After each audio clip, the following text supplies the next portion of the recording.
Bismillahirrahmanirrahim. Assalamualaikum warahmatullahi wabarakatuh.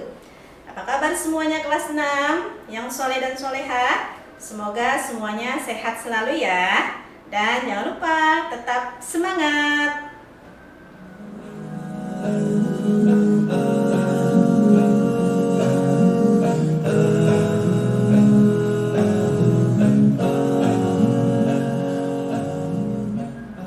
Ya, pada kesempatan hari ini, hari Kamis, kita akan belajar tentang matematika ya.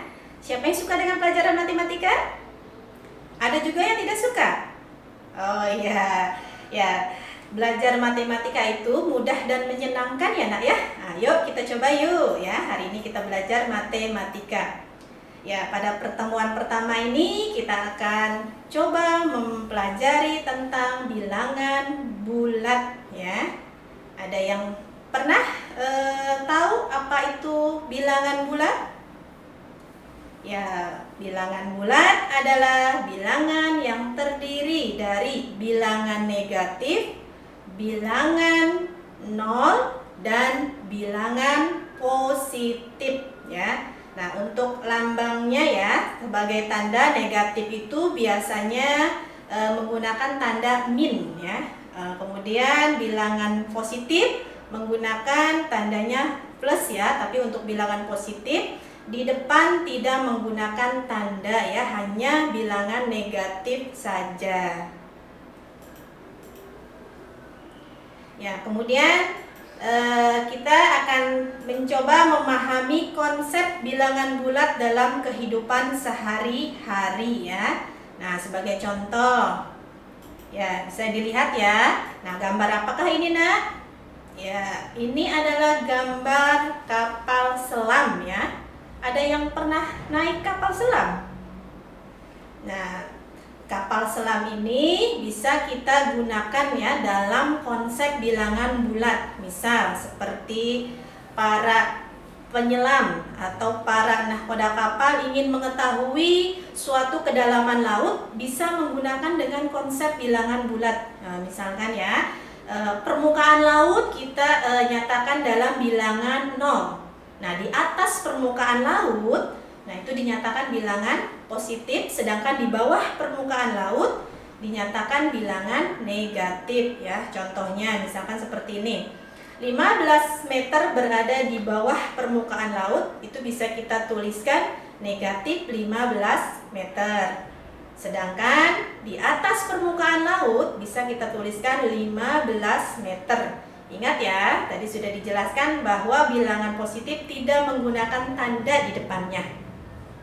Kemudian contoh yang kedua, suhu udara mencapai 4 derajat Celcius di bawah 0, bisa kita tuliskan negatif 4 derajat Celcius. Nah, sedangkan di atas 0 bisa kita tuliskan 4 derajat Celcius. Ya, selanjutnya contoh yang kedua bisa kita gunakan konsep bilangan bulat pada seperti kegiatan gambar di samping. Ya, kegiatan apa ini? Ya, ini adalah kegiatan berdagang atau berjualan. Nah, ternyata kegiatan jual beli bisa kita gunakan juga dalam konsep bilangan bulat. Contoh, ketika seorang pedagang mendapatkan keuntungan, maka dinyatakan positif ya, bilangan bulat positif. Sedangkan kerugiannya dinyatakan dalam bilangan negatif. Ya, jelas ya, sampai sini bisa dipahami sebelum Ibu lanjut. Baik, sekarang akan Ibu lanjut tentang lambang dan nama bilangan bulat. Ya, bisa dilihat ya, kolom di samping, di situ ada lambang bilangan, kemudian di sebelahnya juga ada nama bilangan. Ya, yang pertama, min 27 bisa kita sebut dengan negatif 27. Kemudian yang kedua, lambang bilangan 172 bisa kita tulis 172. Yang ketiga, negatif 58 bisa kita tulis negatif 58. Yang keempat, min 32 bisa kita tuliskan negatif 32. Dan yang terakhir, lambang bilangan 79. Ya, bisa kita tuliskan 79. Ya. Ingat ya, sekali lagi untuk yang positif di depan tidak menggunakan tanda. Ya, baik, sekarang penggunaan bilangan bulat pada garis bilangan. Nah, di sini akan Ibu jelaskan di mana sih posisi bilangan bulat pada garis bilangan. Ya, bisa dilihat ya, ini adalah contoh garis bilangan. Di situ ada 3 bagian.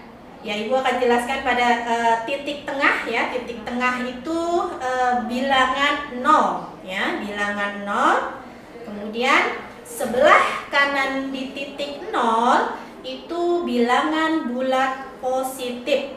Nah, sedangkan di sebelah kiri bilangan 0 itu bilangan bulat negatif. Nah, itu cara penggunaan bilangan atau penempatan bilangan bulat pada garis bilangan.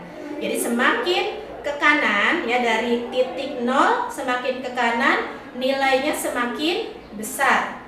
Sedangkan semakin ke kiri dari titik 0 nilainya semakin kecil. Ya, sampai di sini sudah bisa dipahami tentang bilangan bulat. Nah, ini yang perlu kalian ingat ya, sekali lagi. Bilangan bulat positif tidak bertanda di depannya ya. Sedangkan bilangan bulat negatif itu bertanda min atau yang biasa kita baca negatif. Nah, ini yang perlu diingat. Ya, gimana? Sudah bisa dipahami? Kurang jelas? Ya, untuk lebih memahami materi kita hari ini, ayo kita coba latihannya di buku paket halaman 5 dan 6 ya Nak ya, untuk lebih memahaminya. Ya, jika ada hal-hal yang kurang dimengerti atau tidak dipahami, bisa silakan tanyakan ke guru ya. Ya. Selamat mengerjakan. Ya, terima kasih untuk materi hari ini tentang bilangan bulat, semoga bisa dipahami. Itu yang dapat Bu Inar jelaskan. Terima kasih. Bu Inar tutup dan akhiri. Wassalamualaikum warahmatullahi wabarakatuh.